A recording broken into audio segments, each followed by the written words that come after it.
को लेकर कि कैसे एक शब्द, जी हाँ, ओम का जप करने से आपके हर दुख दूर हो जाते हैं और किस तरह से आपको वहाँ पर मेंटल स्टेबिलिटी मिलती है। तो आगे चर्चा करते हैं और पंडित जी से जानते हैं कि और कितनी परेशानियां दूर हो जाती है ओम का जप करने से। बताएं पंडित जी। देखिए, ऐसा है, ओम को ही प्रणव कहते हैं। क्या? ओम को ही प्रणव कहते हैं। और दुर्गा कल्पद्रुम नाम की एक पुस्तक है जो शक्ति की साधना के लिए बहुत ही अच्छी पुस्तक है। उसमें अगर आप पढ़ेंगे तो जहाँ नवार्ण मंत्र की जप विधि है वहाँ आप पढ़ेंगे तो उसमें साफ लिखा हुआ है कि मंत्र में 10 प्रकार के दोष होते हैं।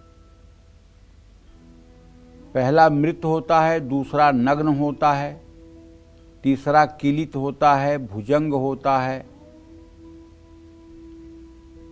तो इस तरह से 10 दोष जो है वो मंत्र के होते हैं, जिसमें सिरहीन मृतो प्रोक्ता ये शब्द लिख करके आता है। जिस मंत्र में ओम नहीं लगा होता है वो मंत्र मृतक माना जाता है। इसलिए हर मंत्र के पहले ओम का होना उसके जीवन का सार्थकता बतलाता है। अगर ऐम ह्रीम क्लीम चामुंडाय विच्चे मंत्र जपा जाए तो ये नंगा मंत्र है और मरा हुआ मंत्र है। जब इसमें ओम जोड़ दिया जाए और अंत में नमः जोड़ दिया जाए या स्वाहा जोड़ दिया जाए या वौषट जोड़ दिया जाए या वसट जोड़ दिया जाए या फट जोड़ दिया जाए या हुम जोड़ दिया जाए, तब ये नंगा नहीं है। क्योंकि ये 6 पल्लव, पल्लव वासो, इसमें साफ लिखा गया है पल्लव वासो। ये पल्लव जो है क्या है? वस्त्र है। तो सनातन धर्म में 6 पल्लव माने गए हैं। किसी भी मंत्र के अंत में या तो नमः होगा, या तो स्वाहा होगा, या तो वौषट होगा, या तो फट होगा, या तो वषट होगा, या तो फट होगा, या तो हुम होगा। इनका अलग अलग प्रयोग है। मारण, मोहन, उच्चाटन, स्तंभन, विद्वेषण, इनका अलग अलग, स्तंभन, इस तरह से अलग अलग प्रयोग है।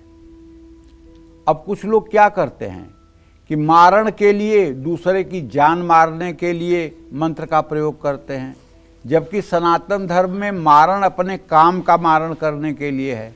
अपने अंदर जो काम वासना है उसको मारने के लिए मंत्र का प्रयोग करने के लिए कहा गया है। उच्चाटन लोग अपने दुश्मन के मन को उच्चाटित करने के लिए करते हैं, जबकि हमारे शास्त्रों में कहा गया है कि अपनी कुप्रवृत्तियों का उच्चाटन करिए, जो आपके अंदर बुरी आदतें हैं उसका उच्चाटन करिए। स्तंभन लोग दूसरों के कार्य को स्तंभित करते हैं, व्यवसाय को स्तंभित करते हैं कि काम न चले, इनका काम बिगड़ जाए, जबकि स्तंभन करने के लिए अपने मन का स्तंभन करने के लिए कहा गया है कि मन को स्तंभित कीजिए, भगवान में लगे। विद्वेषण लोग पति पत्नी में विद्वेषण कराने के, पिता पुत्र में विद्वेषण कराने के लिए प्रयोग करते हैं। प्रेमी प्रेमिका के बीच विद्वेषण कराने का प्रयास करते हैं, जबकि विद्वेषण बुरी आदतों से करने का प्रयास करना चाहिए। बुरी आदतों से विद्वेषण हो। तो कहने का मतलब ये है कि सनातन धर्म में चीज़ें तो सब हैं, लेकिन हम उसका प्रयोग कैसे करते हैं। जड़ चेतन गुण दोषमय विश्व कीन्ह करतार, संत हंस गुण घय पय परिहरि बार विकार। भगवान ने इस सृष्टि को गुण दोष युक्त बनाया है। संत रूपी जो हंस होते हैं वो दूध रूपी गुण को ग्रहण कर लेते हैं और पानी रूपी अगुण को छोड़ देते हैं। तो इस तरह से संसार में सब कुछ है, लेकिन आप क्या चाहते हैं, आप क्या करना चाहते हैं।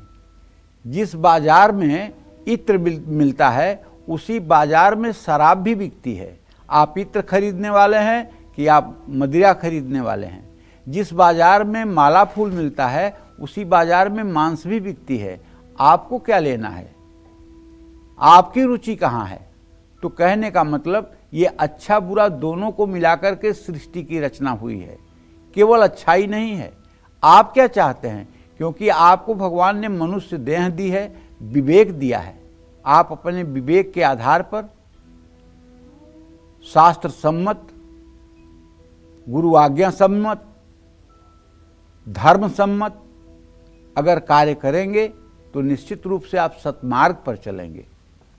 राहु केतु की अगर महादशा चल रही है, कष्ट मिल रहा है, भविष्य अंधकार में लग रहा है, भ्रम और गलतियां बढ़ रही हैं, आपके साथ अनचाही घटनाएं हो रही हैं, तो रोज रात 8 या 9 बजे के बीच घर के पूजा स्थान में या किसी शांत जगह पर पश्चिम दिशा की ओर मुंह करके पद्मासन में बैठकर पहले ओम का 108 बार जप करें। ओम का उच्चारण लंबा और गूंजता हुआ, जैसे मैंने आपको बताया कि उद्गीत प्राणायाम में करें। नाद और मन मस्तिष्क में अनुभव करें। ओमकार के जप के बाद ओम नमो भगवते वासुदेवाय मंत्र का यथासंभव जप करें। घर में बहुत कलेश रहता है, बातचीत बहुत कम होती है, बिना वजह परिवार के सदस्य एक दूसरे पर आरोप लगाते रहते हैं, वैवाहिक जीवन में कलेश है, तो हर समय हर दिन शाम के समय पीपल के पेड़ के नीचे घर के मंदिर में उत्तर पूर्व दिशा में सुखासन में बैठकर ओम का यथासंभव जप करना चाहिए। ओम नमो नारायणाय नमः मंत्र का भी जप करना चाहिए। भगवान श्री हरि विष्णु का ध्यान करना चाहिए। जय मां विंध्यवासिनी।